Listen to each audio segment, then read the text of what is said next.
Hello students, आज के इस लेक्चर में हम लोग देखेंगे कि किस तरीके से हम जावा में मल्टीपल क्लासेस का यूज़ करके एक प्रोग्राम बना सकते हैं। क्योंकि अब तक हमने जावा में जितने भी प्रोग्राम्स आपको बताए हैं उसमें हमने एक क्लास का यूज़ किया है और उसी क्लास के अंदर हमारा मेन मेथड होता था। पर यहाँ पर हम मल्टीपल क्लासेस का यूज़ करके एक प्रोग्राम बनाएंगे। तो यहाँ पर इसे एक एग्जाम्पल प्रोग्राम के द्वारा समझ लेते हैं कि किस तरीके से हम जावा के किसी प्रोग्राम में मल्टीपल क्लासेस का यूज़ करते हैं।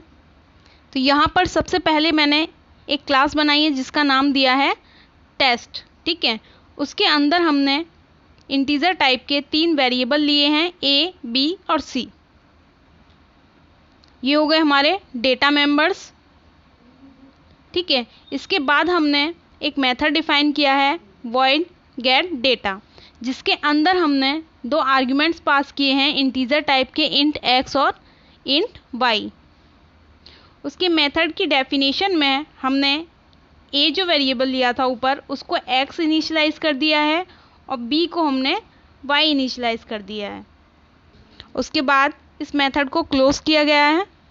यहाँ पर हमने एक दूसरा मेथड भी यूज़ किया है जिसका नाम दिया है हमने वॉइड ऐड।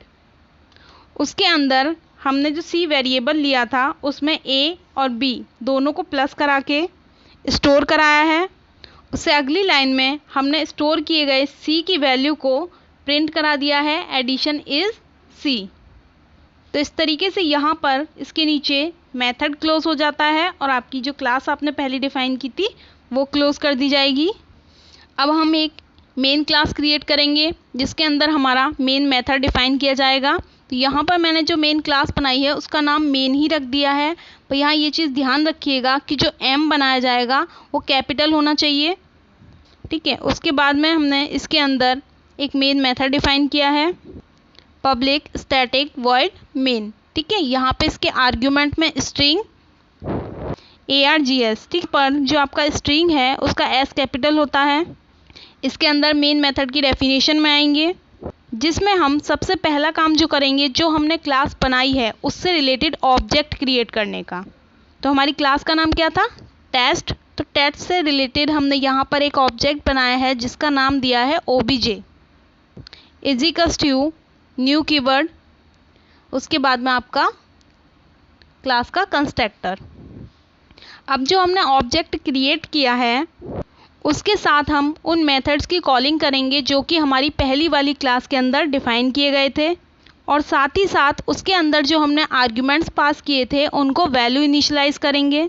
तो यहाँ पे देखिए ऑब्जेक्ट डॉट ऑपरेटर का यूज़ करेंगे गेट डेटा, और उसमें जो आर्ग्यूमेंट आपने पास किए थे एक्स और वाई उसको वैल्यू इनिशियलाइज करेंगे, एक्स को 100 कॉमा वाई को 200। तो इस तरीके से ये 100 और 200 जब आपके ऑब्जेक्ट के साथ में इस मेथड की कॉलिंग की जाएगी तो ये वैल्यू आपकी कहाँ चली जाएंगी? ये वैल्यू आपकी एक्स में और वाई में चली जाएंगी। ठीक है, और आपने देखा कि हमने मेथड की डेफिनेशन में एक्स और वाई की जो वैल्यू थी वो किसको इनिशियलाइज कर दी थी? ए और बी को। तो इस तरीके से आपकी ए को और बी को यहाँ पर वैल्यू इनिशियलाइज हो जाएगी। ए को आपको 100 मिल जाएगा और बी को 200। तो इस तरीके से यहाँ पर पहले वाला जो आपका मेथड था क्लास फर्स्ट का वो आपका एग्जीक्यूट हो जाएगा। उसके बाद अगले स्टेप में आपने कॉलिंग की है पहले वाली क्लास के दूसरे मेथड की जिसका नाम था आपका ऐड। जब यहाँ पर कंपाइलर आएगा और इसकी कॉलिंग करेगा तो वो कहाँ जाएगा? क्लास फर्स्ट जो आपने बनाई थी टेस्ट नाम की उसके सेकंड मेथड पर, और उसमें जो आपने इंस्ट्रक्शंस दे रखी हैं उसको एग्जीक्यूट कर देगा। ठीक है, और उसमें इंस्ट्रक्शन क्या थी हमारी? C equals to A + B। It means A और V की जो वैल्यूज़ थी वो दोनों प्लस होकर किस में चली जाएंगी? आपकी C में। और नीचे वाली लाइन में उन्होंने क्या करा? उस स्टेटमेंट को प्रिंट करा दिया है। ठीक, एग्जीक्यूट होने के बाद में नीचे आपका क्या है? यहाँ पर आपका मेन मेथड क्लोज हो गया है और मेन क्लास को क्लोज कर दिया है। इस तरीके से इसका जो आउटपुट आपको मिलेगा वो मिलेगा एडिशन इज़ 300।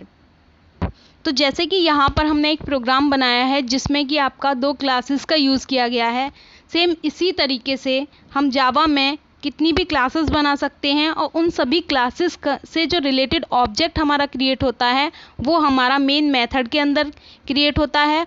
और ये मेन मेथड किसी एक मेन क्लास के अंदर डिफाइन किया जाता है आपका, और उसी क्लास के अंदर हम जितनी भी हमारी क्लासेस होते हैं उनसे रिलेटेड ऑब्जेक्ट क्रिएट करते हैं और उनके जो मेथड्स होते हैं, ठीक है, उनकी कॉलिंग कर लेते हैं। इस तरीके से जावा में हम मल्टीपल क्लासेस का यूज़ करते हैं।